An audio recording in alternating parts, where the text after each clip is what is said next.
परम भावयन्तः श्रेयः परमवाप्स्यथ। भगवान कहते हैं कि आप लोग, मनुष्य को कहा कि आप लोग इस यज्ञ के द्वारा देवताओं को उन्नत करो और वो देवता लोग आप लोगों को उन्नत करेंगे। इस प्रकार निस्वार्थ भावना से मनुष्यगण और देवता एक दूसरे को सहायता करते हुए परम कल्याण को प्राप्त हो जाएंगे। इष्टान भोगान ही वो देवा दास्यन्ते यज्ञ भाविता तैर्दत्तान प्रदायेभ्यो यो भुंक्ते स्तेन एव स। यज्ञ के द्वारा यानी कर्मयोग के यज्ञ के द्वारा बढ़ाए हुए कल्याण पाए हुए देवता आप लोगों को बिना मांगे ही इच्छित भोग निश्चय ही देते रहेंगे। इस प्रकार इस देवताओं के द्वारा दिए हुए भोगों को जो पुरुष उनको बिना दिए स्वयं ही भोग लेता है वह चोर अवश्य है। यज्ञशिष्ट सिना संतो मुच्यन्ते सर्वखिल विषय भुंजते ते त्वगम पापा ये पचन्त्यात्म कारणात्। यज्ञ से बचे हुए अन्न को खाने वाले श्रेष्ठ पुरुष सब पापों से मुक्त हो जाते हैं, और जो पापी लोग अपना शरीर पोषण के लिए ही कर्तव्य करते हैं वो अपना खुद का पापी खाते हैं, ऐसा भगवान कहते हैं। और फिर भगवान कहते हैं कि अन्नाद् भवति भूतानि पर्जन्याद् अन्न संभव यज्ञाद् भवति पर्जन्यो यज्ञ कर्म समुद्भव। संपूर्ण प्राणी अन्न से उत्पन्न होते हैं या अन्न से उनका कारोबार चलता है। अन्न की उत्पत्ति जो है वो वर्षा से होती है और वर्षा जो होती है वो यज्ञ से होती है, और यज्ञ जो है वो विहित कर्मों से उत्पन्न होने वाला है। वो कहते हैं कि यज्ञ कर्म समुद्भव। तो इस तरह भगवान जो है कर्मयोग को बड़ी आगे की गति दे रहे हैं। हमें हमारी जो बड़ी पुरानी मान्यताएं होती है, और कई बार कृष्ण को अगर हम समझे तो कृष्ण हमारी मान्यताओं को तितर बितर कर सकते हैं बिखेर सकते हैं, क्योंकि हमारा जो है ना चिला चालू चलता रहा है वो पूरे ज्ञान पे आधारित नहीं है। किसी ने कहा, शिक्षक ने कहा, माँ बाप ने कहा, सदियों से बातें चलती आती है। बातें अच्छी है, कोई बुरी बात नहीं है, भावना अच्छी है, लेकिन फिर भी जो गीता में कृष्ण ने कहा है वो हम शायद समझ नहीं पाते। और कृष्ण बड़ी 100% प्योर पूर्ण वैज्ञानिक बात बता रहे हैं। कर्मयोग का आधार मैं हर बार आपको पहले बताता हूँ, क्योंकि भगवान जो है धीरे धीरे कर्मयोग को आगे बढ़ा रहे, और आगे की बात समझने के लिए पहले जो मूलभूत बात जो है और जो प्राथमिक बात है उसे ठीक तरह से हम समझ ले तो अच्छा है। क्योंकि इंसान, भगवान कहते हैं कर्मण्येव अधिकारस्ते मा फलेषु कदाचन माँ कर्मफल हेतु माते संगोस्तु कर्मणि। तुम्हें सिर्फ कर्म पे ही अधिकार है, फल पे अधिकार नहीं है। हमें आश्चर्य लगेगा, हमें भी अच्छा नहीं लगेगा। मैं कहूँगा मैंने काम किया है, अगर फल नहीं पसता है तो मेरा क्यों नहीं है। मैंने इतना काम किया है, मैंने इतना किया है, मैंने इतनी तपस्या की, अभी फल निपजा तो क्या मेरा अधिकार नहीं? ये कौन सा न्याय है? हमें ऐसा ही लगता है, हमें ऐसा लगेगा ही। लेकिन भगवान अगर आप सोचे तो कर्म के फल पे अधिकार हमारा है ही नहीं। अगर मैं बार बार कहता हूँ कि अगर मैं पैदा ना होता तो मैं किसी को पूछ नहीं सकता था कि मैं क्यों पैदा नहीं हुआ। अगर मैं पैदा हो भी गया हूँ तो भी मैं पूछ नहीं सकता हूँ कि मैं क्यों पैदा हुआ हूँ। ये शरीर जो है, ये इंद्रिया जो है, ये जो मन जो है, बुद्धि हो है, जिसके सहारे, जिसकी सहायता लेकर मैं कर्म करता हूँ और उससे फल निपजते, वो मन बुद्धि इंद्रिया भी मेरी नहीं, वो भी पंचमहाभूत का हिस्सा है। ये शरीर जो जब चला जाएगा, यहाँ से आत्मा निकल जाएगा तो शरीर भी पंचमहाभूतों में मिल जाएगा। जो पानी पानी है वो पानी हो जाएगा, जो सॉइल जैसा है वो धातु, वो खनिज तत्व है, 108 एलिमेंट जो साइंस कहती है वो 108 एलिमेंट में मिल जाएंगी, वो भी पंचमहाभूत का हिस्सा है। और ये पंचमहाभूत जिसकी सहायता लेकर मैं कर्म करता हूँ वो मेरे पहले भी थे, मैं नहीं जन्मा था तभी थे, अभी भी है, और मैं नहीं रहूँगा तभी भी रहेंगे। और किसी और की सहायता लेकर मैं काम, हर इंसान जो कर्म करता है अकेला तो कर नहीं सकता, किसी की सहायता लेना ही पड़ता। आप कहते हैं मैं इधर ड्राइव करके अकेला आया मंदिर में, लेकिन रोड किसने बनाया ये कार की इन्वेंशन किसने की? अब सुबह से उठ के देखो, हर चीज़ों का इस्तेमाल हम के, इसमें से एक भी चीज़ हमने बनाई नहीं है। टूथब्रश, टूथपेस्ट क्या हमने बनाई? अब हाँ, पैसा हमने दिया लेकिन हमने नहीं बनाई। बाल अब संवार दे, कंघा क्या हमने बनाया? कुछ भी हमने बनाया नहीं। कुछ भी तो हमारा पानी ऐसा आता है टेप में, वो भी हम टेप में से लाने में हमारा कितना हिस्सा है? हम पैसा देते हैं और कुछ नहीं करते। सुबह से रात तक देखो, जो भी चीज़ों का हम वो हमने कुछ नहीं बनाया, तो लोगों की भी सहायता लेते हैं। और ये भी सोचो कि अगर ये शरीर में कार्य कैसे होते हैं, कर्म कैसे होते हैं। इस शरीर में अगर आत्मा नहीं रहती तो ये शरीर कर्म नहीं कर सकता, मुर्दा हो जाता है। आत्मा है तो आत्मा की चेतना, आत्मा की शक्ति, आत्मा की ऊर्जा से ही सभी कर्म होते हैं। अगर मैं मुर्दा हो जाऊँ तो मेरा शरीर कुछ कर सकता है? कुछ भी नहीं। आपको उठा के ले जाना पड़ता है। कुछ नहीं कर सकता। जो इंसान जिंदा होके 3 इंसान को लिफ्ट कर सकता है, कंधे पे बिठा के दौड़ सकता है, चल सकता है, वही इंसान जब मर जाता है तो अपने शरीर को भी नहीं उठा सकता। दूसरे 3 इंसान और चाहिए उसको उठाने के लिए। तो आत्मा की शक्ति से, आत्मा की ऊर्जा से हम कर्म करते हैं। और आत्मा जो है वो परमात्मा का ही अंश है। मीन्स अगर आत्मा चला गया तो शक्ति चली गई, और आत्मा जो है परमात्मा का ही अंश। तो जो कर्म हम करते हैं उसकी ऊर्जा कहाँ से आती है? आत्मा से आती है, यानी परमात्मा से ही आती है। जैसे आपके आत्मा की चेतना है, जैसे आपके गुण धर्म है, उसी प्रकार आप कर्म करेंगे। एक पक्षी हमेशा घोंसला बनाएगा, पक्षी मकान नहीं बनाएगा, क्योंकि उसकी चेतना ऐसी है, उसकी कार्य दक्षता ऐसी, उसकी बुद्धि ऐसी, उसका दिमाग ऐसा, वो घोंसला बनाएगा। इंसान जो है वो मकान बनाएगा, और कोई और प्राणी का वो गुफा में रहेगा, वो कुछ बना नहीं सकता है। जैसी आपकी ऊर्जा है, जैसी हमारी बुद्धिमत्ता है, उसी प्रकार से हम चल सकते हैं। उससे ज़्यादा एक स्टेप भी कुछ नहीं कर सकते। हाँ, कोई ज़्यादा बुद्धिमान इंसान हो सकता है, थोड़ा और कुछ कर सकता है, लेकिन उसकी भी मर्यादा आ जाती है। तो जो भी कर्म करते हैं वो मैं करने वाला हूँ, मैं किस तरह कह सकता हूँ।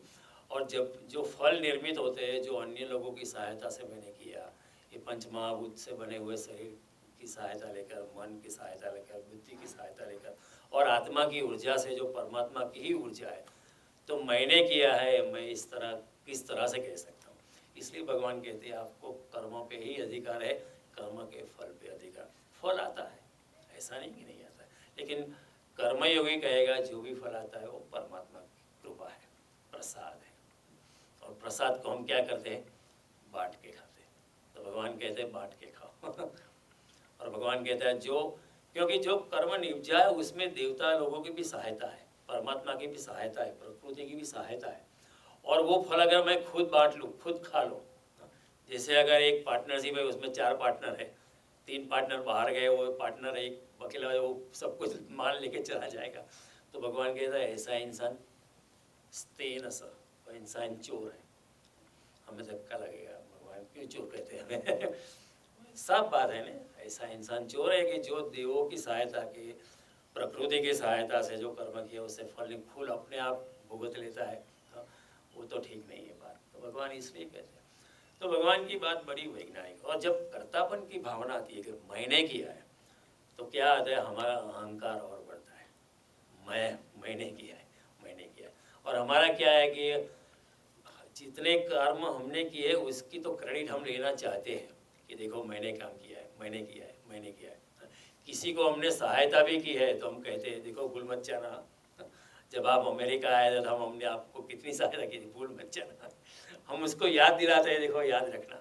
क्योंकि कर्म पे हमारा कर्तृत्वपन इतना है कि मैंने किया है।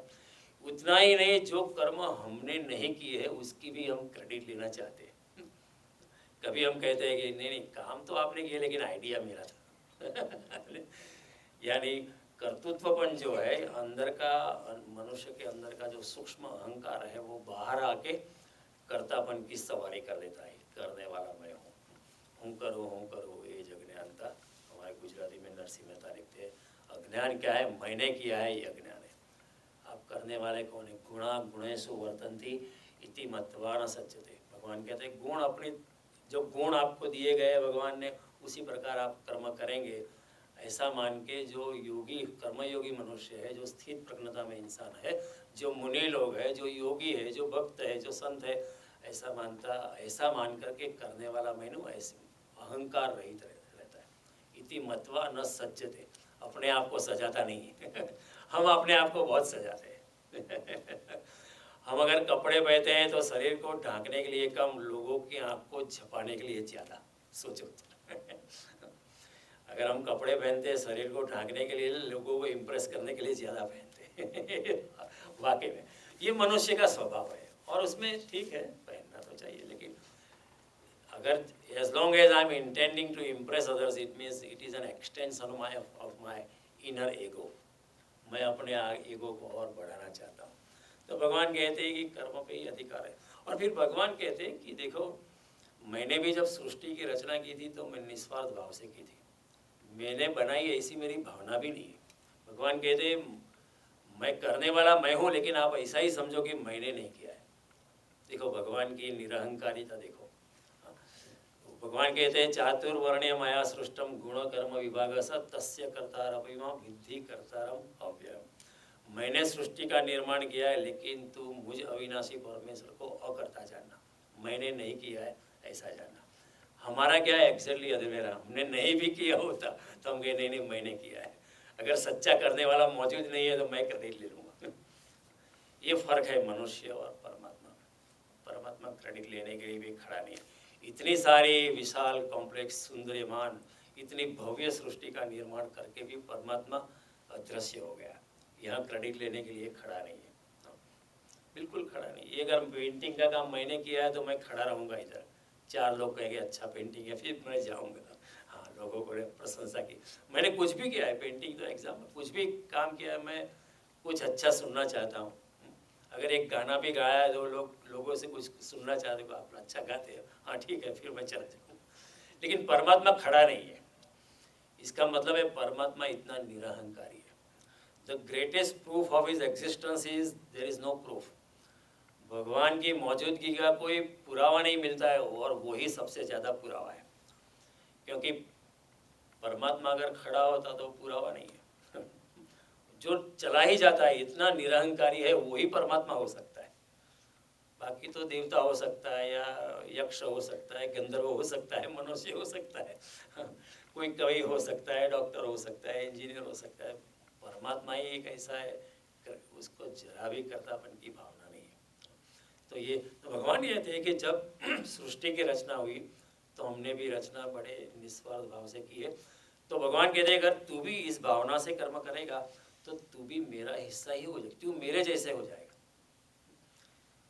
तू अगर ऐसा ही करेगा जैसे मैंने किया है, निस्वार्थ भावना से अगर तू कर्म करता रहेगा, और मैं अभी भी करता हूँ, तो तू मेरा जैसा हो जाएगा। तो जब कोई भगवान जैसा हो जाता है तो क्या होता है, भगवान को उसके ऊपर प्रेम आता है। कई लोग होते हैं पार्टी में, आप बैठे होते हैं, सब लोगों से आप मिलते मिलते, लेकिन कोई आप जैसा है, आप जैसे विचारों का है, तो आप उठ के जाके उसको मिलते हैं, उसके साथ बात छेड़ते हैं। क्यों? आपको प्यार हो जाता है कि वो आपके जैसा होता है। वो जगजीत साहब गाते हैं ना, मेरे जैसे बन जाओगे जब इश्क तुम्हें हो जाएगा। तो जो दो इंसान जो इश्क के मारे हो, तो अपने अपने दुख सुख की बातें करते, तो भगवान कहते अगर तू भी निष्काम कर्म करेगा तो तू मेरा जैसा हो जाएगा, मेरा हिस्सा ही हो जाएगा। तो मैं और तू एक दूसरे से हिल मिल जाएंगे। मैं तेरे में प्रवेश करूंगा, तू मेरे में प्रवेश करेगा। इसलिए कर्मयोग की महत्ता है। कर्मयोग में इंसान परमात्मा से जुड़ सकता है निस्वार्थ भावना से कर्म करके। तो भगवान कहते हैं मैंने भी इस तरह कर्म किया, आप भी करो। फिर भगवान ने कहा कि ऐसा नहीं कि आप अगर निस्वार्थ भावना से कर्म करोगे तो ऐसा नहीं कि आप अकेले हो। इस जगत में दिव्य शक्तियाँ है, वो आपकी सहायता करने के लिए तत्पर है, आतुर है। न केवल आतुर है, वो आपको सहायता करके प्रसन्नता भी प्राप्त करती है। क्योंकि दिव्य शक्तियों की मजबूरी क्या है कि उनके पास शरीर नहीं है। वो अच्छे कार्य करवाना चाहती है पृथ्वी पर, लेकिन उनके पास इंद्रिय नहीं है, शरीर नहीं है, तो वो अच्छे कार्य डायरेक्टली नहीं कर सकती। तो आपको माध्यम बना के, हमको माध्यम बना के वो अच्छे कार्य को संपन्न करना चाहती है। और ऐसे कार्य को संपन्न करके वो प्रसन्नता को भी प्राप्त करती है। तो जब भी कोई इंसान निष्काम कर्म में प्रवेश करता है, पहले तो बहुत मुश्किलें आती है आपका फैमिली भी अगेंस्ट हो जाएगा आपके आपकी बीवी यार आपका हस्बैंड भी कहेगा ये क्या पागलपन पकड़ा है, क्या उर्जन है, क्या पागल हो गए हो क्या, इतनी चवन्नी चवन्नी करके मकान बनाया, अब तुम अपना टाइम लुटा रहे हो, क्या कर रहे हो, अपना गैस खर्चा करके सनातन मंदिर में क्यों जाते हो। अपने फैमिली मेम्बर ही कहेंगे आपको, चांटा देंगे, ताना मारेंगे, बहुत मुश्किलें आएंगे, क्योंकि लोग समझ नहीं पाते ना। ये बात ही ऐसी है, बात ही कृष्ण की बात ही ऐसी न्यारी है, कुछ अलग जगत की है कि हमारी समझ में आना मुश्किल है कि क्यों। अगर आप किसी के लिए कुछ काम करोगे तो उसको भी डाउट होगा कि ये क्यों मेरे को सहायता करता है, क्योंकि जगत ऐसा हो गया है। एक जगह एक सीनियर सिटीजन है, उनको सहायता के लिए मैं गया था, कुछ इलेक्ट्रॉनिक सिस्टम सेट करने के लिए, वो लोग कर नहीं पाते थे, मैं गया था। तो जब उनका बेटा आया तो उनको बात बताई उन्होंने कि जयदेव भाई ने आके सहायता की। तो then the next question the son asked the parents, पूछा कि जयदेव भाई उस कंपनी के लिए काम करते हैं क्या ये हमारी उसका I am not blaming him, ये हमारी माइंड, हमारी मेंटालिटी ऐसी हो गई। कोई अगर निस्वार्थ भाव से आपको सहायता करे तो भी आपको डाउट लगता है कि कुछ ना कुछ गड़बड़ जरूर होगी। न केवल सबको, मुझे भी डाउट लगा था। मैं एक बार इधर 285 पे जा रहा था, मेरा टायर फ्लैट हो गया और पीछे से जो कार आई थी चल रही थी, वो इंसान आगे की लाइन में जाके, सर्विस लाइन में जाके रुक गया और गाड़ी से निकल के आने लगा। तो मुझे लगा कि कुछ गड़बड़ है, शायद उसने ही मेरा पंचर किया होगा और शायद उसने ये किया होगा। वो अपनी गाड़ी से निकला और अभी मैं अपनी ट्रंक से वो स्टेपनी या स्पेयर व्हील निकालो, उससे पहले वो खुद आ गया और उसने कहा I can help you. And I said, no, I can help, do it myself, don't worry, but thank you for stopping. No, I said, I really want to help you. Or he was stronger man, he pulled out the tire, he started working on it. I pulled out other things, I started helping around, and he finished the job, and he said, okay, the job is done, I'm going. No expectation, nothing. इस कलयुग में भी ऐसे लोग हैं, ऐसा नहीं, लेकिन हमें डाउट होता है क्योंकि सारा संसार ऐसा है। और हो सकता है किसी औरत का फ्लैट टायर हो जाता है, लोग आके सहायता करते हैं, लेकिन मुझे कौन सहायता करेगा लेकिन हमारा दिमाग ऐसा हो गया कि निष्काम कर्म कैसे संभव है। कृष्ण की बात ही कुछ न्यारी है, कुछ अलग है, इसलिए हम एक्सेप्ट नहीं कर सकते। तो भगवान कहते हैं कि अगर आप निष्काम कर्म के मार्ग पे चलने लगते हो तो दिव्य शक्तियाँ, जिनके पास शरीर नहीं है, इंद्रिय नहीं, वो भी आपको सहायता करने के लिए तत्पर है। ऐसा इसी तरह महात्मा गांधी सक्सेसफुल हो गए। एक छोटी सी धोती पहनने वाला इंसान, the power of the British Empire, the sun of the British Empire was never setting in those days. उनसे जीत गया बिना हथियार। ये कैसे हो सकता है? परमात्मा की कृपा, दिव्य शक्तियों की सहायता के बिना ये हो नहीं सकता। एक 69 इयर्स ओल्ड के प्रभुपाद जी अमेरिका आते, $8 जेब में लेके, सिंधिया शिपिंग कंपनी की फ्री टिकट लेके आते और कृष्ण कॉन्शियसनेस की बात करते पश्चिम के जगत में। बहुत मुश्किल है ना, हम कितने इधर इंसान को हम समझा पाते गीता के बारे में। You cannot even sell Bhagavad Gita to even one person, it is very difficult. Any soul he talked about Krishna का परमात्मा सहायता करने उपस्थित हो जाता है, वो खड़ा ही है। He is not only there but he is active. परमात्मा not only is there but is also active. वो ऐसा सोया नहीं पड़ा है, देर होता है अंधेर नहीं होता है। God is never in a hurry, but is always in time. Let me repeat this. God is never in a hurry. Everything happens right at the right time, but He is always in time. वो आ ही जाता है सहायता करने के लिए हमें। इसलिए मैं कहता हूँ वो हाजरा हजूर है, वो हाजिर भी है और आपका हजूर बनने के लिए भी परमात्मा तैयार है। इधर क्या हो रहा है? अर्जुन का रथ कौन चला रहा है? भगवान चला रहे। भाई भगवान को ड्राइवर बनने की क्या जरूरत थी अर्जुन की? वो तो ड्राइवर का ही काम हुआ है। लेकिन भगवान तैयार है, भगवान, क्योंकि भगवान बिल्कुल निरहंकारी है हम होते तो हम अर्जुन, अरे भाई चलो किसी और को ढूंढ, मैं तेरा साथी नहीं बन सकता, हम ऐसा ही कहते रहे। कृष्ण कहते कोई बात नहीं, तू मेरा मित्र है, भक्तों सी में सखा चेती, रहस्य में तो हमारी तुम्हारी प्यार की दोस्ती है, इसलिए मैं रहस्य में ज्ञान तुझे देने वाला हूँ। भगवान कहते हैं प्रेम से भर जाते, प्रेम से प्रकट सोई में जाना, तुलसीदास कहते हैं। तो भगवान कहते हैं दिव्य शक्ति आपको सहायता करने के लिए तत्पर है, न केवल तत्पर है, आपको सहायता करके दिव्य प्रसन्न शक्तियाँ बड़ी प्रसन्नता से भर जाती है। इसलिए कहते हैं जब बुद्ध गांव में प्रवेश करते थे तो पूरे गांव में सुगंध छा जाती थी।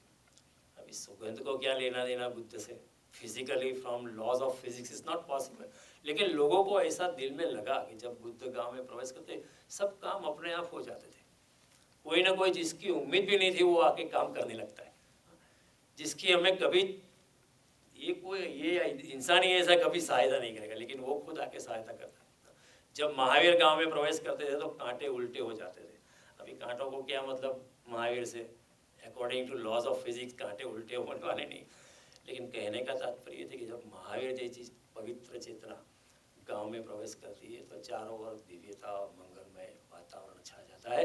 दिव्य शक्तियाँ दूसरे इंसानों को प्रेरित करती है कि जाके सहायता करो, और चारों ओर सहायता उपलब्ध हो जाती है।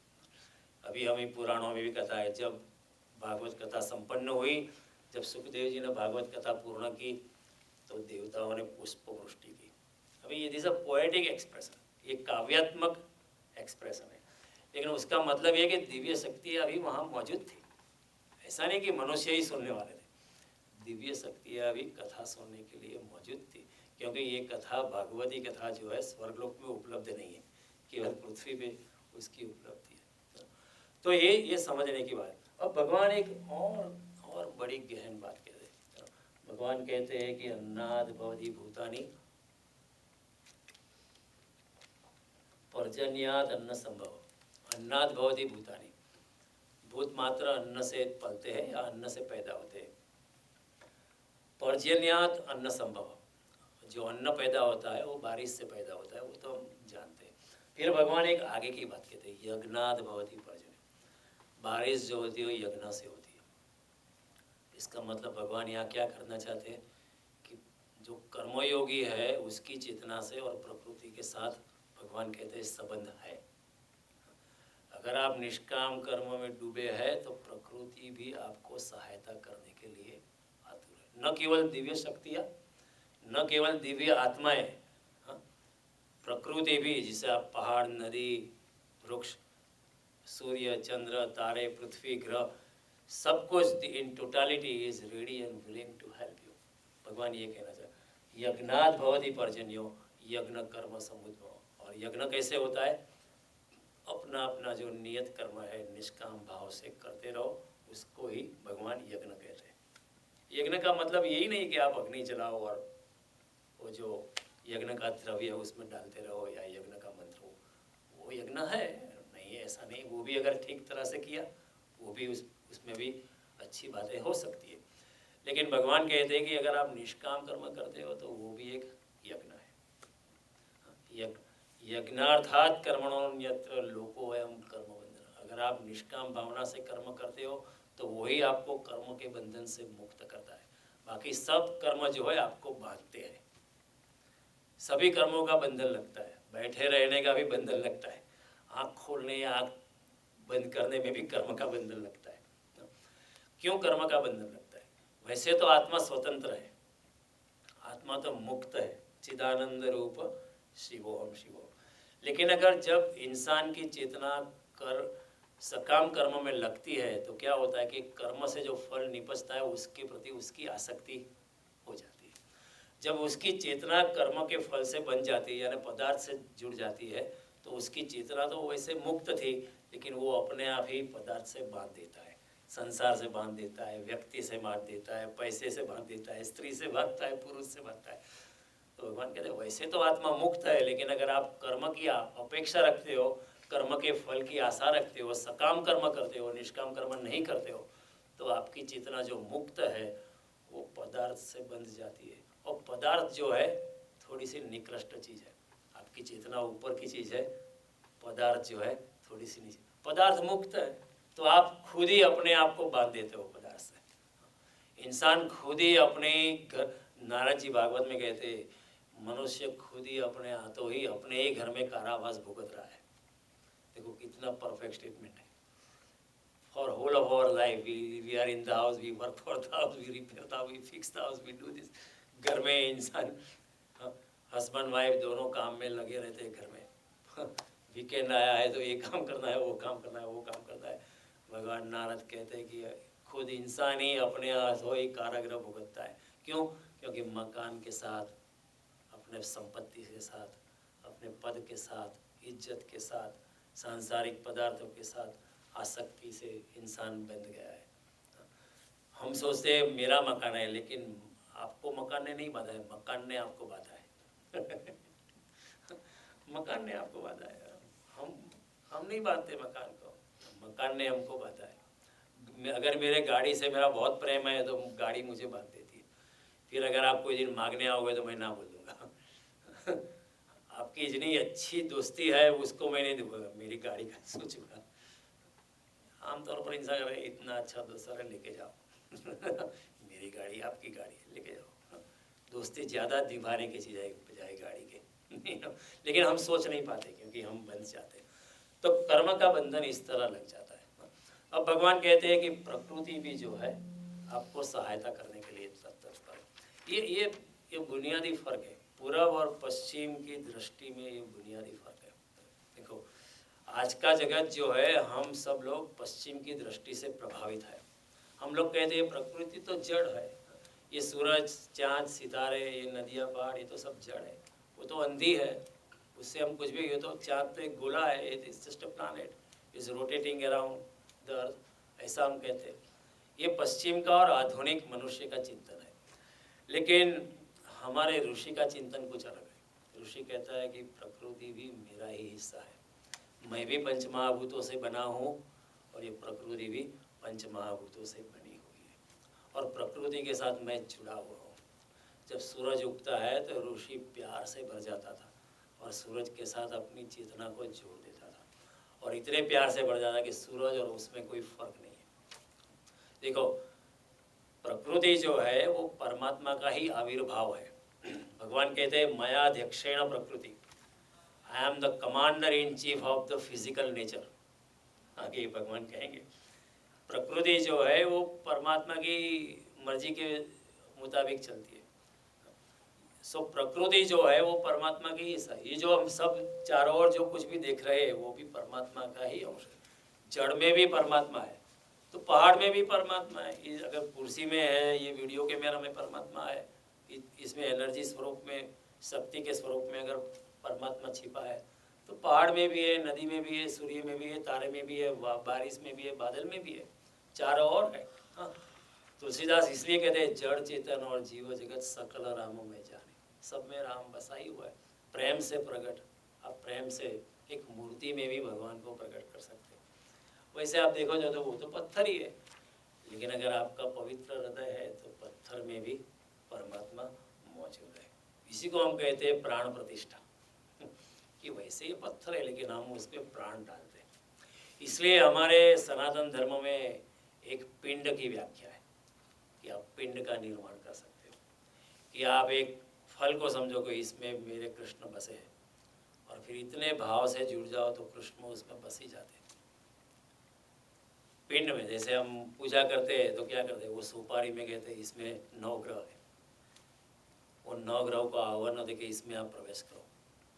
अगर आप सच्चे प्यार से पूरे पवित्र हृदय से अगर करोगे तो होता है ऐसा।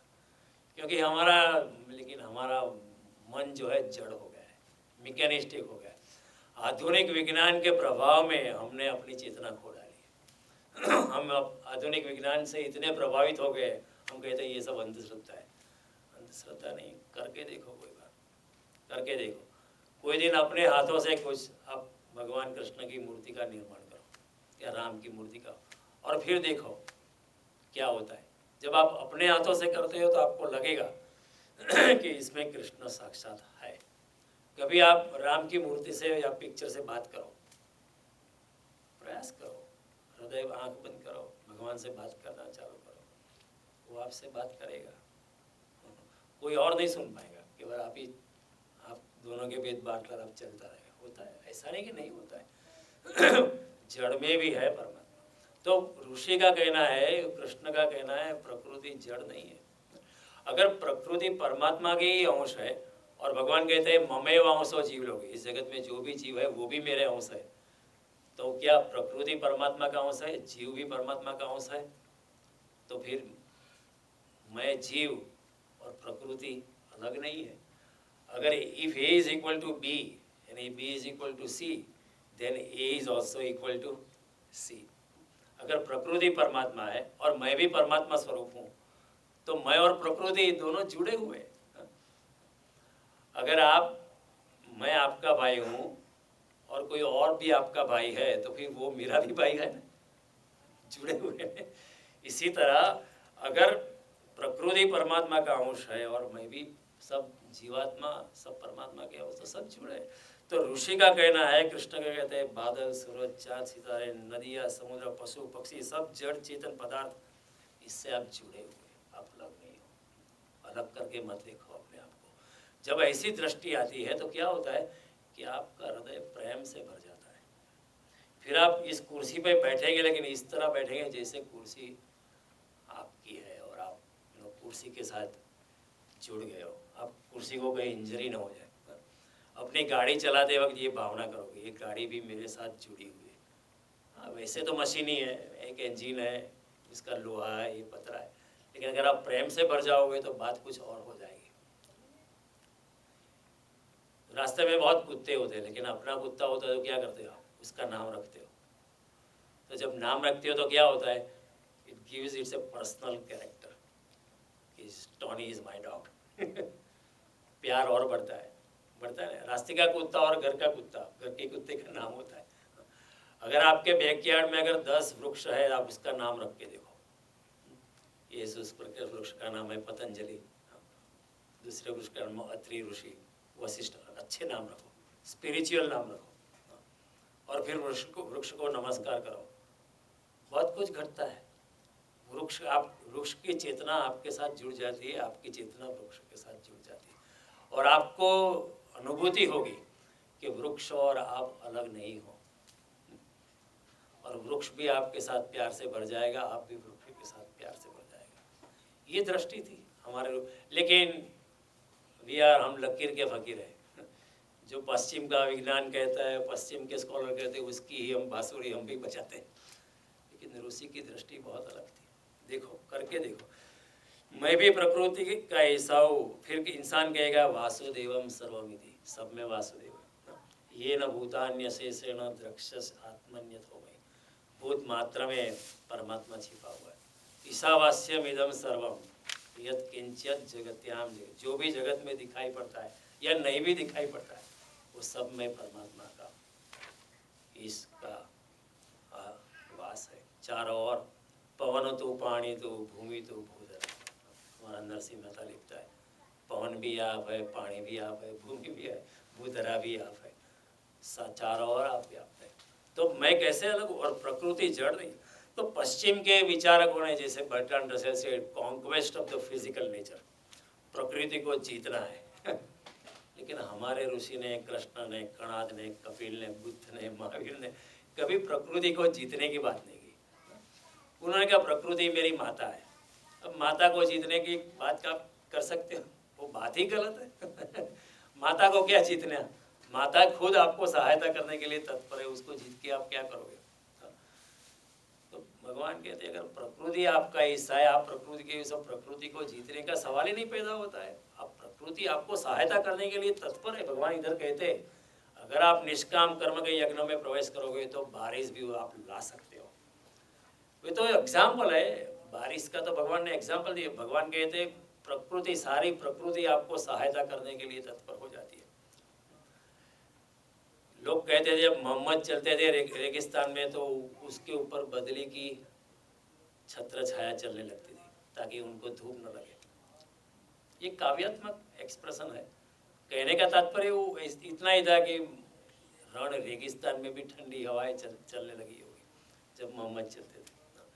जब कृष्ण का जन्म हुआ तभी ऐसा ही हुआ था। चारों ओर दिव्यता व्याप्त हो जाएगी, पशु पक्षी सब आनंद से भर गए थे। तो प्रकृति कहने का तात्पर्य ये है कि प्रकृति अंधी नहीं है, और प्रकृति को जीतने की भाषा जो आधुनिक मनुष्य करता है कि हमने चंद्रमा को जीत लिया, अभी मार्स को जीत लिया, जीतने की भाषा ही मरता। मार्स कोई ग्रह नहीं, वो भी मेरा हिस्सा ही है। मेरी चेतना मार्स की चेतना के साथ जुड़ी हुई, हालांकि मेरी चेतना ज़्यादा चेतनमान है, वो पदार्थ है ठीक, लेकिन उसमें भी परमात्मा शक्ति के स्वरूप में बसा पड़ा है, ऐसा नहीं कि नहीं बसा पड़ा है, चारों ओर परमात्मा व्याप्त है। तो भगवान कहते हैं कि प्रकृति जड़ नहीं है। जब लोग अत्यंत सरल और पवित्रता से भर जाते हैं, मैत्री भाव से, तो लोग और प्रकृति और अपने को एक साथ ही देखते, वो तोड़ नहीं करते कि प्रकृति अलग है, मैं ऐसा गल्फ क्रिएट नहीं करते, वो मिल जाते एक दूसरे में, है ना। और एक दूसरे में जब मिल जाते हैं तो इंसान की भावना कुछ अलग हो जाती है, लेकिन जड़वादी चेतना ने हमको कुछ अलग ही कर दिया। तो भगवान कहते हैं कि जो अन्न से भूत मात्रा की उत्पत्ति होती है, हमें भी आश्चर्य होगा ये कैसे हो सकता है, मैं अन्न से थोड़ा निकला हूँ, मैं कहीं गेहूँ की बोरी से थोड़ा पैदा हुआ, ये सवाल होएगा कि मैं थोड़ा ये राइस की बैग में से निकला हूँ, नहीं ऐसा नहीं। भगवान का कहना बहुत गूढ़ है। भगवान कहते हैं भूत मात्रा अन्न से पलते हैं और भूत मात्रा अन्न से ही पैदा होते हैं। किस तरह? देखो, अन्न हम खाते हैं, लेकिन ये हमारा शरीर जो है इसे वेरी कॉम्प्लेक्स फैक्ट्री, वो अन्न को रूपांतरण करके उसका लहू बनाते हैं। अगर आपको बाहर करना है तो बहुत बड़ी फैक्ट्री डालनी पड़ेगी, बहुत, it's a very complex thing, बहुत जटिल काम है ये। एक गेहूं के दाने से उसका खून बनाना जो बिल्कुल अलग प्रकार का है, उसमें गेहूं का जैसे कुछ भी नहीं लगता है, हड्डियाँ बनाना, मांस बनाना, पेशियाँ बनाना, स्नायु बनाना, सेल फॉर्मेशन करना, प्रकृति एक अन्न से कर देती है। तो हाड़, मांस, मज्जा अन्न से बनती है, और हमारे शरीर में स्त्री बीज और पुरुष बीज का निर्माण भी हमारा शरीर अन्न से कर देता है। तो फिर जब भूत मात्रा की उत्पत्ति होती है तो स्त्री बीज या पुरुष बीज से होती है, तो फिर भूत मात्रा की उत्पत्ति कहाँ से होती है? ओरिजिनल सोर्स तो अन्न है। इसलिए हमारे ऋषि ने कहा है अन्नम ब्रह्म, अन्नम ब्रह्म। इसलिए हमारे सनातन धर्म में बिना स्नान किए रसोई घर में प्रवेश करना मना था, क्योंकि अन्न भी देवता है। ये उसके पीछे का विज्ञान है, ये उसके पीछे की भावना थी। हम लोग क्या है, सुबह उठ के even without brushing teeth some people have to have tea, ये अन्न देव का अपमान है, मत करो ऐसा। जो भी ऋषि मुनियों ने कहा है बड़ी सोच के कहा है, वो हमारे दुश्मन नहीं है, वो हमारे हित में कहते हैं। अन्न भी देवता है, उसको भी पवित्रता से छू, ये भावना थी। तो अन्नम ब्रह्म, ये एक तरह की भावना। अब भगवान कहते हैं कि आपकी चेतना, प्रकृति जो है, आपकी चेतना जो है प्रकृति के साथ जुड़ी है। आकाश में चलते बादल भी आपकी चेतना के साथ जुड़े हैं, और अगर आप निष्काम कर्म में लगे हुए हैं तो आपकी चेतना का ट्रांसफॉर्मेशन होता है। ऐसे अगर मैं सकाम कर्म के पीछे भागता रहता हूँ, मेरे लिए खुद का माल ही भरता रहता हूँ, तो मेरी चेतना जो है बादलों के साथ जुड़ नहीं सकती, मेरी चेतना सूर्य के साथ जुड़ नहीं सकती, क्योंकि मैं इतना स्वार्थी हूँ, पदार्थ के पीछे भागता रहे, मुझे मेरा विचार भी नहीं आता कि मैं परमात्मा से जुड़ा हुआ या प्रकृति से जुड़ा। लेकिन अगर मैं निष्काम कर्म की भावना से, पवित्र भावना से मेरी चेतना भर गई है, तो मेरी चेतना का ट्रांसफॉर्मेशन होता है। कैसे? चेतना पे जो धूल जमी पड़ी है वो निकल जाती है। चेतना मेरी आईने जैसी है, उसको उसकी झलकाने की, उसका प्रतिफलन करने की क्षमता परिशुद्ध है, लेकिन वो उसके ऊपर धूल लग गई है।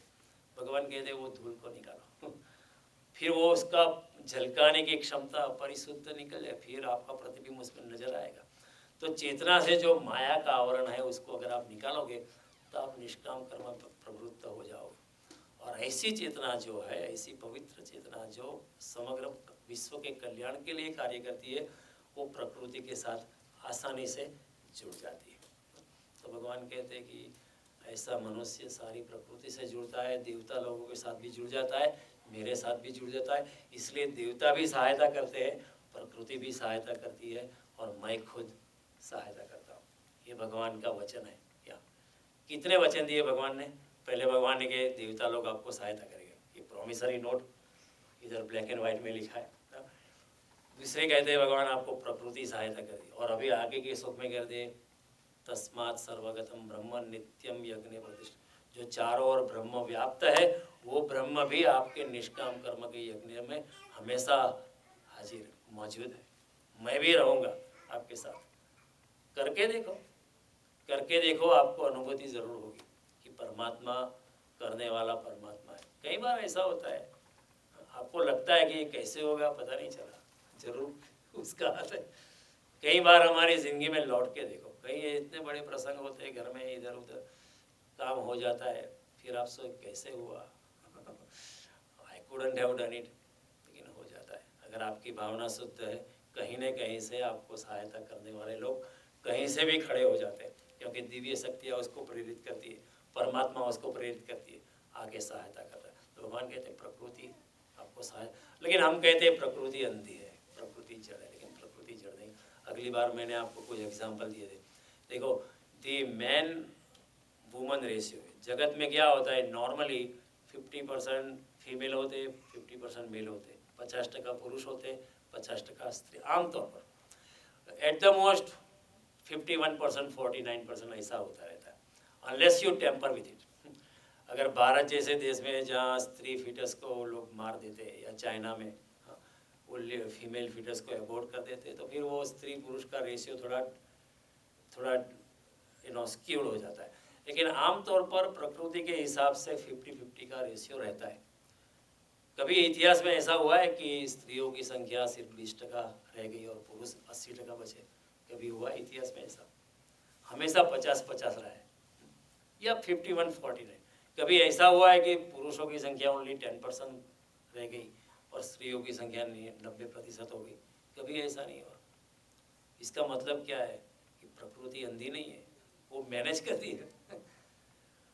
50% पुरुष बने रहे, 50% स्त्री बने मनुष्य जाति में, ऐसा डेफिनेट विज्ञान प्रकृति वो चलाती रहती है।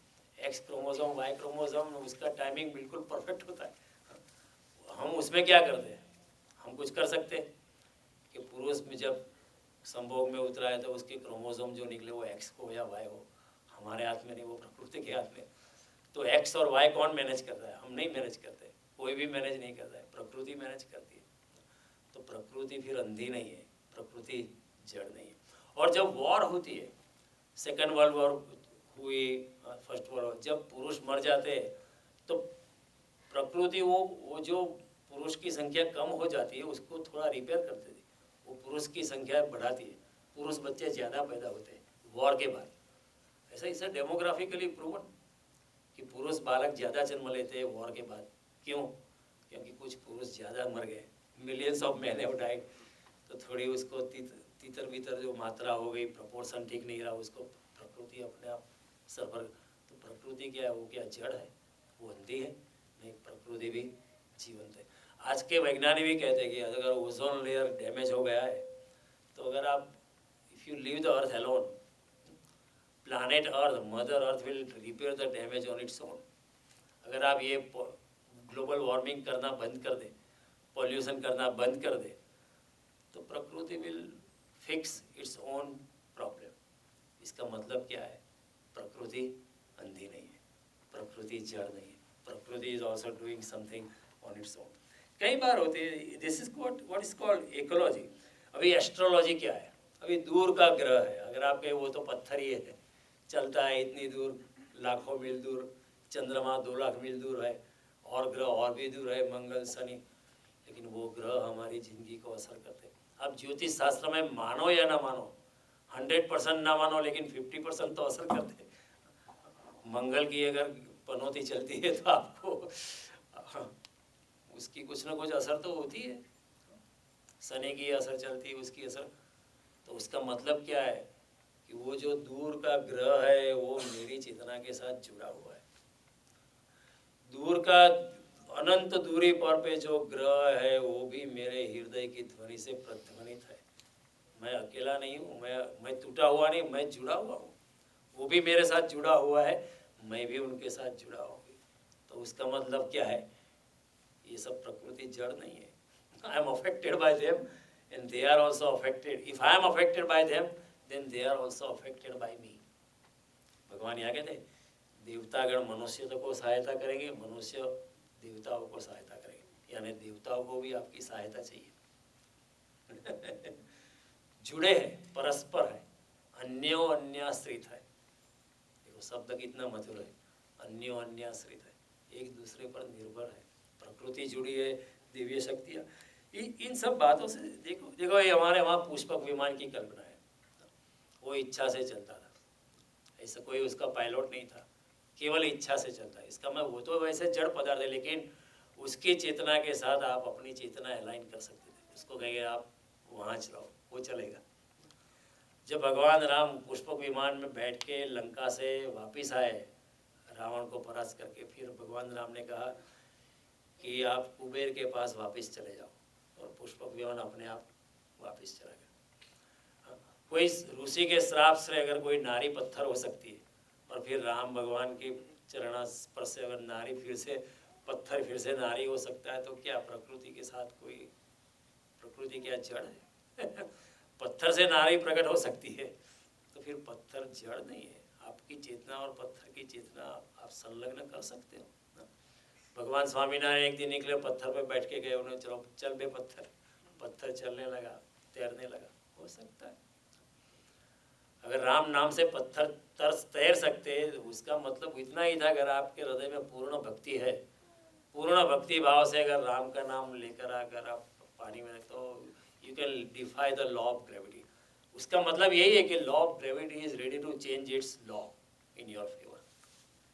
आपको सहायता करने के लिए प्रकृति अपने कानून को तोड़ने के लिए तैयार है। भगवान राम का अगर पुल बनता है, तो प्रकृति अपने सब कानून तोड़ के भी, ग्रेविटेशन लॉ को तोड़ के भी पुल को बनाने में सहायता, पत्थर भी तैर सकता है। और ये कल्पना नहीं है। देखो हम लोग बड़े, क्योंकि पाश्चात्य लोगों के कहने पे हम कहते हैं ये सब हम्बग नहीं है, ये सब हो सकता है, असंभव नहीं है, क्योंकि हमने कभी उस रास्ते पे जाके देखा नहीं है। कभी भी हमने अपनी चेतना को इतनी ऊर्ध्वगामी बनाई नहीं, इसलिए हमने उसका अनुभव से हम वंचित रह गए। हम केवल इंद्रियों के अनुभव की जोड़ है। कभी भी हमने इंद्रियों के पार जाने की कोशिश नहीं की, इसलिए हमको ये अनुभव नहीं है। लेकिन जिन्होंने प्रयास किया है उसको अनुभव हो चुका है। और लोग बोलते नहीं है, और लोग बोलेंगे तो आप मानेंगे नहीं, क्योंकि हम कहेंगे ये सब हम है, is bragging too much, is talking too much, ऐसा बोलेंगे। कोई अगर हमसे कहे कि हमने ऐसा किया, वो आप मानेंगे नहीं, वो कहेगा भी नहीं, क्योंकि वो इतना निर्माल्य होता है, इतना अहंकार से रही होता है वो, मैं क्यों बताऊं, मैं जानूं, मेरा परमात्मा जाने। ये हमारे प्यार का रिश्ता है। आपको क्या मतलब? परमात्मा और हमारा जो संबंध जो है प्यार का है, भक्ति का है, सबको बताने की जरूरत नहीं है। एक नई नई लड़की थी, उसकी शादी हुई, पहली बार मायके गई। जब नई नई शादी होती तो हस्बैंड याद आता है, बाद में याद नहीं आता। तो वो मायके गई थी, वो गेहूं को देख रही थी, उसमें कंकर से निकाल के बाहर अलग कर रही थी। तो अचानक उसको पति की याद आई, तो गेहूं में उसमें पति का नाम लिखा, गेहूं में अपने प्यार से अपने पति का नाम लिखा। उतने में उसका छोटा भाई दौड़ के आया, और वो पढ़े उससे पहले उसने वो नाम जो लिखा था गेहूं में, उसने बिखेर दिया। उसका मतलब क्या है? अपना जो प्यार है उसका सबको बताने की जरूरत नहीं। उसको सबको बताने, this is between you and your god, don't even make, there are many people who make announcement कि मैं 3 बजे उठ जाता हूँ और ये नाम जप करता हूँ, मैं इतना करता हूँ, मैं इतना करता हूँ। किसी को मत बताओ, क्योंकि बताने में क्या होता है, बताने में भी हमारा अहंकार बढ़ता है, और जितना अहंकार बढ़ता है उतना हम परमात्मा से च्युत हो जाते हैं। ये भी समझने जैसे, जितना हम डंडेरा पीटते हैं कि मैं इतना करता हूँ, इतना उपवास करता हूँ, इतना दिया जलाता हूँ, मंदिर में हमेशा जाता हूँ, हर साल इतना रोशन तो मैं करता ही करता हूँ, जितना अनाउंसमेंट हम करते हैं उतना हमारा अहंकार बढ़ता है, और जितना अहंकार सघन होता है, घनिष्ठ होता है, क्रिस्टलाइज होता है, उतना हम परमात्मा से दूर चले जाते हैं। तो ये परमात्मा के साथ अगर प्रेम है, भक्ति है, किसी को बताने की चीज़ नहीं है, इस बिटवीन यू एंड हिम। किसी को नहीं बताना है। बताने से क्या फ़ायदा है? कोई फ़ायदा नहीं। वो जानता ही है, आप भी जानते हैं, वो जानते हैं। So this is another beautiful thing कि प्रकृति के साथ हम जुड़े हुए हैं। देखो, अगर आप, क्यों ऐसा होता है, अगर यही बात अगर हम किसी बाहर जाके चांदनी में करें, समझो यहाँ नहीं बैठे, बाहर चांदनी है, फूल मुने, उसके बैठ के आपको अच्छा लगता है, ये बातें भी बड़ी सुहानी लगती है, प्यारी लगती है, और ज़्यादा प्यारी लगती है। क्यों ऐसा लगता है? चंद्रमा तो गोला ही है, जड़ ही है, एक पत्थर ही तो है, लेकिन फिर भी हमको अच्छा लगता है। क्यों अच्छा लगता है? क्योंकि मेरी चेतना और चंद्रमा की चांदनी जुड़ी हुई है। जुड़ी हुई। 3 दिन अगर सतत बारिश होती है, सूरज नहीं निकलता है, फिर 3 दिन 4 दिन के बाद अगर सूरज लगता है, आप क्या कहते हैं? आज अच्छा लगता है। क्यों अच्छा लगता है? सूरज भी तो एक गोला ही तो है, वो तो एक जड़ ही तो है, वो पृथ्वी घूमती है तो निकलता है। आपके साथ उसको क्या ताल्लुक? आपके पास तो लाइट है, इतनी अच्छी व्यवस्था है, लेकिन सूरज निकलता है तो अच्छा लगता है, क्योंकि मेरी चेतना सूरज के साथ जुड़ी हुई। अगर आप ऑफिस में है, कई लोगों को विंडो से व्यू मिलता है, वो लोग कहते हैं ना, I like to take this office. अगर किसी को लेक व्यू मिलता है, no no this is reserve for the CEO. क्यों ऐसा है? लेक व्यू और आपके काम के साथ क्या ही ताल्लुक है? कोई ताल्लुक नहीं है। वैसे तो वो भी लेक तो जड़ी तो है कि नहीं। अगर नदी देखते हो, सरोवर देखते हो, पर्वत देखते हो, तो आपकी चेतना प्रफुल्लित होती है। क्यों प्रफुल्लित होती है? अगर वो जड़ है तो प्रफुल्लित होने का कोई कारण नहीं। मेरी चेतना पर्वत के साथ, नदी के साथ, सरोवर के साथ, सूर्य के साथ, चंद्रमा के साथ जुड़ी हुई है, सब जड़ नहीं है। ये विज्ञान के प्रभाव में ये सब बातें हमारे हृदय में, हम भी जड़वादी हो गए, मैकेनिस्टिक हो गए, हमने अपना हृदय खो दिया। ये सबसे हमारा द बिगेस्ट लॉस भी है कि हमने blindly we are following the science and the western philosophies. हाँ, कुछ बात जो अच्छी है उसको पकड़ो, जरूर पकड़ो। पाश्चात्य जगत की कई बातें अच्छी नहीं है ऐसा, उसको पकड़ो, लेकिन हमारी जो बातें अच्छी है उसको छोड़ो मत। तो हम जुड़े हुए, कहने का तात्पर्य ये है कि अगर आपको लेक व्यू है, अच्छा लगता है, तो भी हो सकता है। पहले के ज़माने में जब ऋषि यज्ञ की शुरुआत करते थे, तो ऐसा उनको दिया सलाई या लाइटर की ज़रूरत नहीं होती थी।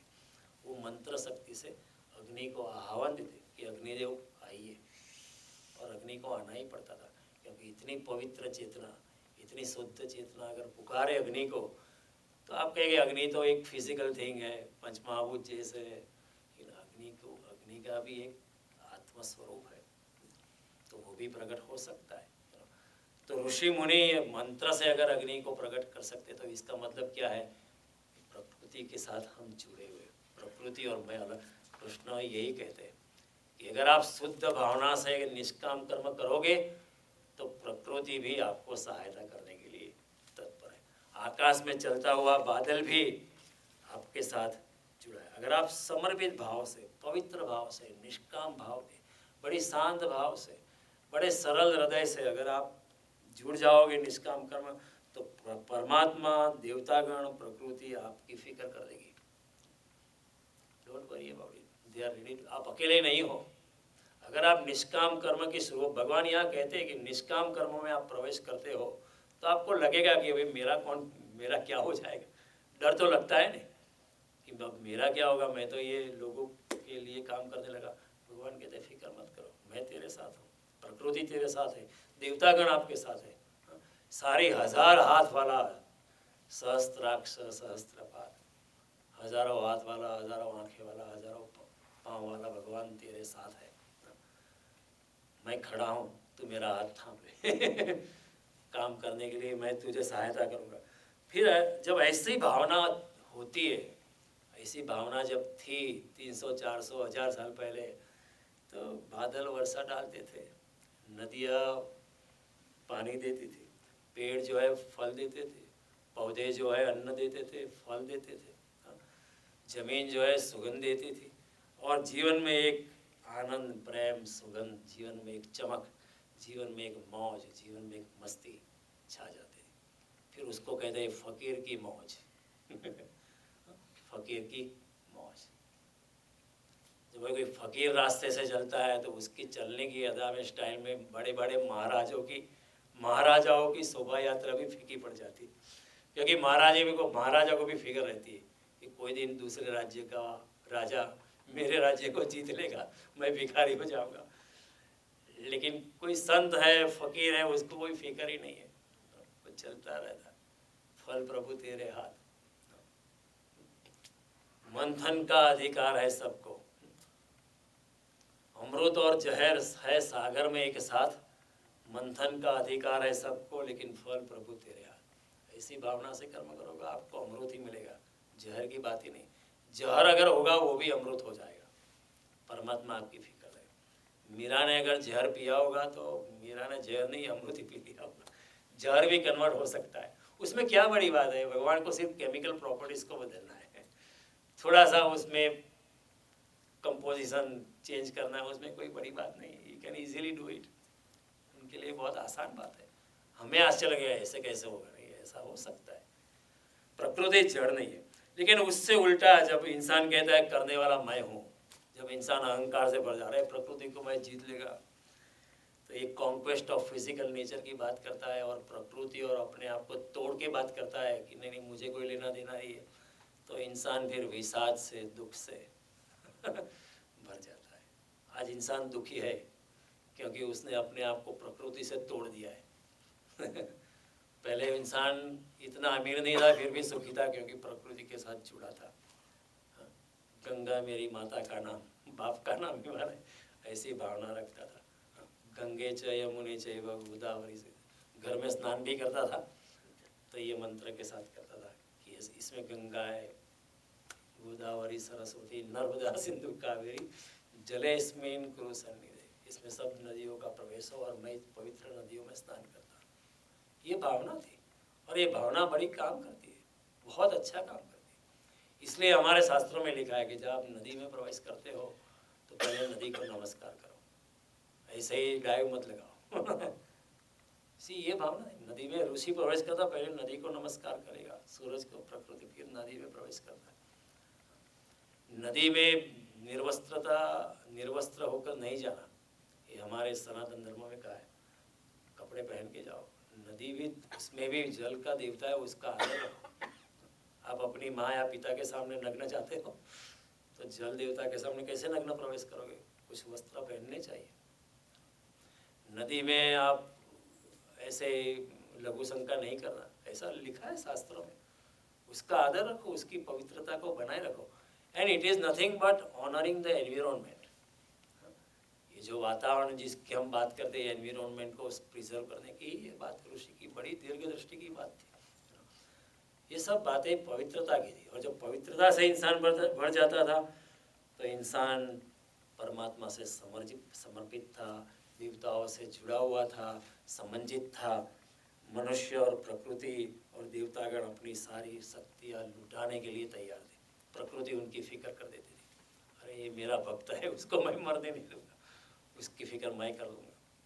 परमात्मा फिर हाजिर होता है और हजूर भी होता है जब ऐसी भावना से जब काम होता है।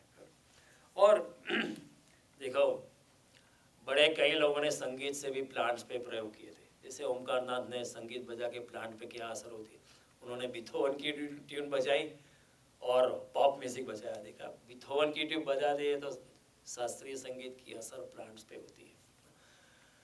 ओमकारनाथ ने अपने संगीत की शक्ति से, ये जो मुसोलिनी नाम का डिक्टेटर था इटाली में, उसका इंसोमेनिया, उनको स्लीप डिसऑर्डर था, उससे मुक्त किया था केवल संगीत की शक्ति से। संगीत की असर होती है ना, अगर कोई अच्छा संगीत बजाता है तो हम झूम उठते हैं। क्यों झूम उठते हैं? वो तो एक साउंड ही तो है लेकिन हम झूम उठते हैं। इसका मतलब ये है कि हम संगीत की तरंगों के साथ, हमारी चेतना भी तरंगायित होती है, हमारी चेतना भी संगीत के साथ जुड़ती है। हाँ, जब कृष्ण ने मुरली वादन किया तो भागवत में लिखते कि गोपियाँ सब कुछ छोड़कर पागल होके भागी, और जो जड़ पदार्थ थे वो चेतनवान थोड़े से हो गए। वृक्ष जो थे अपने पत्ते हिलाने लगे उनका मुरली वादन करे, और जो गौवे थे वहाँ वो ऐसे ही स्तब्ध मूर्तिमंत हो गई। चेतन पदार्थ जो थे वो जड़ होने लगे, और जो जड़ पदार्थ थे वो चेतन स्वरूप होने लगे। वृक्ष हिलने लगे, गाय एकदम स्तब्ध हो गई, अपने कान ऐसे करके सुनने लगी, और जो घास चबा रही थी वो ऐसा ही तिनका बंद हो गई। श्रीमद् भागवत, संगीत का इतना प्रभाव होता है। कृष्ण का मुरली वादन, सारी प्रकृति उस वक्त कृष्ण का मुरली वादन, न केवल गोपियाँ, न केवल मनुष्य, सारी प्रकृति कृष्ण का, और देवतागण भी कृष्ण का मुरली वादन सुनने के लिए उपस्थित हो गए। सारे ऋषि लोग भी कृष्ण का मुरली वादन सुनने के लिए। हमारे यहाँ मल्हार राग की रेफरेंस है कि मल्हार गाते हो तो बारिश होती होगी, क्यों नहीं होती होगी। अगर आप शुद्ध चेतना से, पवित्र भावना से अगर आप गाते तो आप वर्षा की चेतना के साथ भी जुड़ सकते हो और उसको आने के लिए मजबूर कर सकते। मजबूर नहीं, वो खुद आएगी, वो खुद आना चाहेगी। आप इतना अच्छा गाते हो। तो कहने का, गर्भ में अगर बालक है, माता के पेट में अगर बालक है, उसके ऊपर भी संगीत की असर होती है। अगर माता अच्छा संगीत सुनती है तो बेटा की दिव्यता बढ़ती है। It is a proven fact, ये कोई ऐसा ही हम्बग साइंस नहीं है। तो अगर संगीत की तरंगों की असर आपकी चेतना पे असर होती है, अगर हमारी चेतना संगीत की तरंगों के साथ जुड़ी हुई है, तो क्या निष्काम कर्म की कोई तरंग नहीं होती? हो सकती। आप कोई निष्काम कर्म करो तो क्या उसकी तरंगे नहीं बहते ब्रह्मांड में? आप एक भी निष्काम कर्म करोगे ना, उसकी तरंगे सारे ब्रह्मांड में व्याप्त होती है। करके देखो, एक दिन, हफ्ते में एक बार या दिन में एक बार एक निष्काम कर्म करो और वहाँ से पीछे सरक जाओ। सोचो भी मत कि मैंने किया है। ऐसा पीछे सरक जाना ही वास्तव में संन्यास है। हम लोग क्या है, मैं करने वाला हूँ, मैं करने वाला हूँ। पीछे सरक जाओ, देखिए वहाँ टच काम करके पीछे सरक जाओ, और फिर आपकी चेतना के ऊपर क्या असर होती है वो खुद देखो। आपको कितना अच्छा लगता है वो खुद देखो। और वो जो चेतना की सुवास है वो चारों ओर व्याप्त होती है। फिर जिसको आपने सहायता की है वो भी किसी को सहायता करेगा। वो किसी और को सहायता करे, है ना। It's a vicious circle. वो भी एक ऐसा चक्र है, वो बढ़ता जाता है। आप किसी को सहायता करो, वो किसी और को करेगा ही। तो वो सोचेगा मेरे को भी, मुझे भी किसी ने सहायता की, मुझे भी करनी चाहिए। वो भी करेगा सहायता। वो सर्कल कंटिन्यूस। और वो चेतना का तरंग फिर ब्रह्मांडों में पहुंचता है, प्रकृति को भी बुलाता है, देवताओं को भी बुलाता है, परमात्मा को भी आने के लिए मजबूर कर देता है। ऐसा नहीं मजबूर करना, ये तो केवल भाषा का प्रयोग। परमात्मा तो खुद आने के लिए तैयार है। परमात्मा खुद आने के लिए तैयार है। वो भक्ताधीन है। वो हमारे वहाँ शब्द है भक्ताधीन। परमात्मा किसको अधीन है? भक्त को अधीन है। श्रीमद् भागवत में नारद कहते हैं, ना हम वसामी वैकुंठे योगिनाम हृदय वो मद भक्ता यत्र गायंती तत्र तिष्ठामि नारद। मैं वैकुंठ में इतना नहीं रहता हूँ, या ये तपस्वी योगियों के हृदय में भी इतना नहीं रहता हूँ, लेकिन जहाँ मेरे भक्त प्रेम से मेरा कीर्तन करते, मैं वहाँ जरूर मौजूद हूँ। तत्र तिष्ठामि नारद।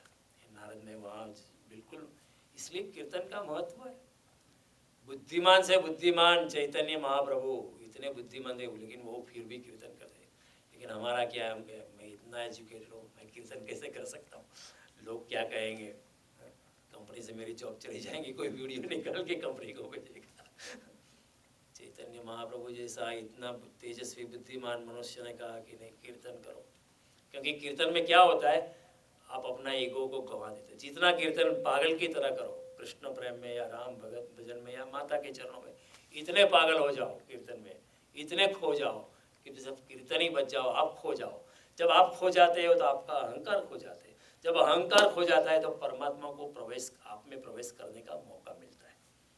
परमात्मा आने के लिए तैयार है, लेकिन हमारा इनका अहंकार इतना भरा हुआ है कि वो आना चाहता है फिर भी आ नहीं सकता, क्योंकि हम खाली ही नहीं है, एक बूंद भी जगह नहीं है।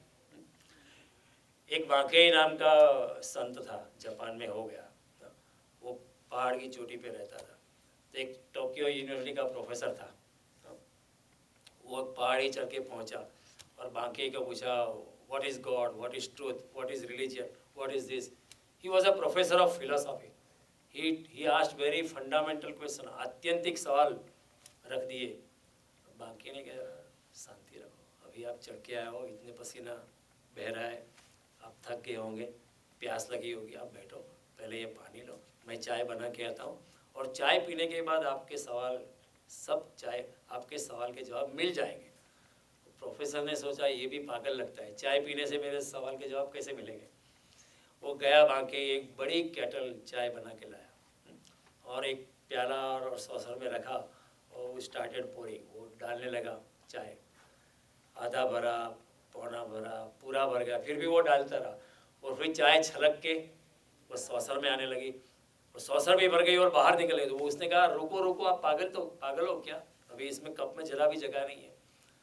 तो प्रभु बांके ने कहा तुम्हारे हृदय में भी तुम्हारा अहंकार भी इतना छलक रहा है कि मैं टोक्यो यूनिवर्सिटी में प्रोफेसर हूँ, वो अहंकार भी ये चाय की तरह छलक रहा है, उसमें एक भी जगह नहीं बची, एक भी बूंद नहीं बची। परमात्मा आएगा कैसे? इतने बड़े सवाल आप पूछ रहे हो, परमात्मा क्या है, धर्म क्या है, सनातन धर्म क्या है, ये क्या है, इतनी बड़ी चीज आप में कैसे प्रविष्ट होगी, आप जगह ही नहीं देते हो। प्रोफेसर भी समझ गया कि ये बुद्धि नहीं है, इसकी बात सच है। तो उसने माफ़ी चाही और कहा कि मैं अपने आप को खाली करूँगा फिर वापस आऊँगा।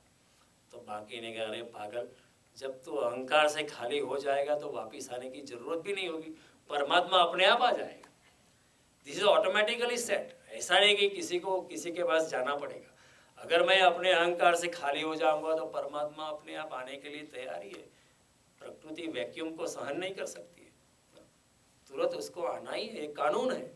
जब इंसान निर्माल्य हो जाता है, अहंकार रहित हो जाता है, परमात्मा से भर ही जाता है। तो जब पृथ्वी पर अगर ऐसे लोग भर जाते हैं तो प्रकृति को आना ही। अगर संगीत एक तरंग पैदा करके आपके साथ कुछ कर सकता है तो क्या आपका निष्काम कर्म कुछ तरंगे पैदा नहीं करेगा? वो भी प्रकृति के साथ तरंगायित करे हो जाएगा, वो भी परमात्मा के साथ तरंगे भेजेंगे, वो भी दिव्य शक्तियों को आपका जो कर्म हो रहा है उसका वो नोट करने लगेंगे। उसकी भी बड़ी तरंग है, चारे वायुमंडल में उसकी तरंग है। पूरे ब्रह्मांड में आपके निष्काम कर्म की, आपकी चेतना की तरंग छा जाती है। तो कहने का तात्पर्य कृष्ण यहाँ कहना चाहते हैं कि अगर आप पृथ्वी पर जीते हो, दूर से दूर का जो अनंत दूरी पर जो सितारा है, मैं उसके साथ भी जुड़ा हुआ हूँ। अनंत दूरी का सितारा भी मेरे हृदय की झंकार से झंकृत होता है और अनंत दूरी पे जो ग्रह है वो भी मेरे हृदय की ध्वनि से प्रतिध्वनित होता है। मैं जुड़ा हूँ। चारों ओर जो चेतना व्याप्त है, जो एलान वाइटल, जिसको पाश्चात्य जगह जो प्राण शक्ति जो व्याप्त है, जो महत्त्व व्याप्त है चारों ओर, उसके साथ मैं जुड़ा हूँ। मैं अलग कैसे रह सकता हूँ? अलग मैं हो नहीं सकता। लेकिन जब इंसान अपने आप को तोड़ डालता है, इन सत्यों का, इन जो सत्य है जो हमको पता ही था, हर इंसान को पता है, जन्म से पता होता है। जन्म से जो बछेड़ा होता है, जन्म लेके क्या करता है, वो आपके माँ का आंचल के पास दौड़, उसको कौन कहता है अब तुमको अगर पेट का खड्डा भरना है कि माँ के आंचल के प्रति जाओ? कोई नहीं कहता, वो अपने आप जाता है। सबको पता है प्रकृति के साथ मैं जुड़ा हूँ। जब हम बच्चे थे तब सबसे पता है, लेकिन आधुनिक विज्ञान ने, आधुनिक चिंतन ने हमको गुमराह कर दिया है। They have misdirected us and we have lost our way.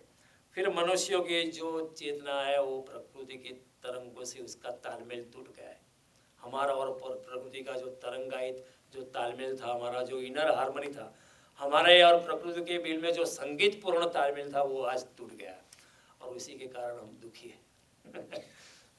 अगर हम जुड़े हुए हैं तो फिर बड़ी पवित्र भावना होती है। फिर नदी को नमस्कार करने वाला ऋषि पागल नहीं था। हमको अगर विज्ञान की दृष्टि सोचेंगे तो वही तो पागल है, चंद्रमा को नमस्कार करता है, सूरज को वो पागल है। उसके भाव, उसके पीछे जो विज्ञान छिपा था, उसकी हमें कल्पना तक भी नहीं है, उसकी हमें पता नहीं। हम ऐसे ही बोलते हैं, हम अपने अहंकार से बोलते हैं वो पागल है, देखो सूरज को नमस्कार करता है। सूरज को नमस्कार करने वाला ऋषि पागल नहीं था, बल्कि ज़्यादा हमारे से भी 1000 गुना बुद्धिमान था। उसको ये प्रकृति के और हमारे साथ जो कनेक्शन था उसको पता था। मैत्री भावनो पवित्र जनो, मैत्री है ना, प्रकृति से मैत्री भावना की ये पवित्र जनो, मुझे हैयामा वया करो, भलु थजो आ सकल विश्वनो, एवी भावना नित्य रो, चारे विश्व का कल्याण हो। वनस्पति शांति, अंतरिक्ष शांति, आपा शांति। हम बोलते हैं, क्यों बोलते हैं?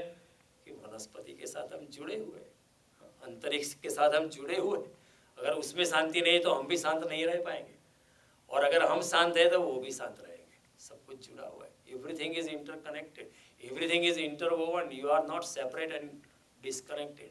इस जगत में अगर कोई फूल भी खिलता है तो ब्रह्मांडों के साथ जुड़ा हुआ है, ऐसे ही नहीं खिला है, क्योंकि फूल भी सूरज की किरणों से शक्ति पाता है, बर्फ बारिश से सब कुछ पाता है, हवा में जो प्राण शक्ति है वो भी लेता है, तो सब कुछ जुड़ा है। लेकिन क्या होता था कि पुराने ज़माने में कोई ऋषि यज्ञ करता था, बारिश को लाने को मजबूर करता था, लेकिन ऋषि की चेतना बहुत पवित्र थी, बहुत पवित्र चेतना थी। अगर ऋषि शुद्ध हृदय से अगर यज्ञ करता था तो बारिश को आना ही पड़ता था, इट वॉज 100% गारंटी। लेकिन आज ऐसा नहीं होता है, क्योंकि आज वो चेतना नहीं बची, आज उतनी पवित्रता नहीं बची, उतनी वो निष्कामता नहीं बची। आज अगर यज्ञ हो रहा है तो यज्ञ करवाने वाला सोचेगा यज्ञ के फल के प्रति, यज्ञ के फल स्वरूप में मुझे क्या मिलेगा, ये यज्ञ करवाता हूँ ताकि मेरे बेटी की शादी हो जाए, हम सकाम कर्म से यज्ञ करवाते हैं तो फिर बारिश नहीं आएगी। और यज्ञ करने वाला वो ब्राह्मण भी सोचता है मुझे दक्षिणा में क्या मिलेगा तो फिर वो ऐसे ब्राह्मण की चेतना बारिश की चेतना के साथ कैसे संलग्न हो सकती है, हो नहीं सकती। आज अगर बारिश खो गई है, बारिश को हम नहीं ला सकते तो क्योंकि शुद्ध चेतना नहीं बची। आज तो पहले बोल देगा कोई मंदिर का या पुजारी है ना, मैं सब ऐसे नहीं होते, मोस्ट ऐसे होते कि भाई मैं आऊँगा लेकिन हमारी फीस $500 होगी फिर ऐसी चेतना से शुद्ध यज्ञ होता नहीं है, क्योंकि उसमें सकाम कर्म आ जाता है। और मैं भी सोचता, मैं भी यज्ञ इसलिए करवाता हूँ ताकि मेरा बिजनेस अच्छा चले, मेरा ये अच्छा हो, मेरा ये अच्छा। भगवान कहते हैं ये चेतना से आप प्रकृति से जुड़ेंगे नहीं, आप जड़ पदार्थ से जुड़ोगे, प्रकृति से, परमात्मा से, दिव्यता से आपकी संलग्नता नहीं होगी, आपका मैत्रीपूर्ण संगीतपूर्ण तालमेल संभव नहीं। तो उस जमाने में संभव था, वो हो सकता था। तो दूर से दूर के सितारों के साथ भी मैं जुड़ा हुआ, जो दूर पत्थर पड़ा है, रास्ते पे पड़ा हुआ पत्थर, उसके साथ भी मैं जुड़ा हुआ। अगर ऐसी भावना है तो भगवान कहते हैं प्रकृति भी आप, इसलिए भगवान कहते हैं अन्नाद भवति भूतानि, अन्न से भूत मात्र प्रकट होते हैं, पर्जन्याद अन्न संभव, बारिश से अन्न की उत्पत्ति होती है, यज्ञात भवति पर्जन्यो, अपने निष्काम कर्म से बारिश होती है। ये तो एक एनालॉजी, कहने की बात है, कहने का तात्पर्य सारे की सारी प्रकृति आपको सहायता करती है। न केवल बादल सहायता करते हैं, लेकिन पहाड़ भी सहायता करते हैं, नदी भी सहायता करती है, फल भी सहायता करते हैं, वृक्ष भी सहायता करते हैं, सब कुछ सारी प्रकृति आपको सहायता करने के लिए तत्पर हो जाती है। एंड देन भगवान कहते हैं यज्ञ कर्म समुद्र। ये यज्ञ कैसे होता है? यज्ञ हमेशा निष्काम कर्म करने से यज्ञ होता है।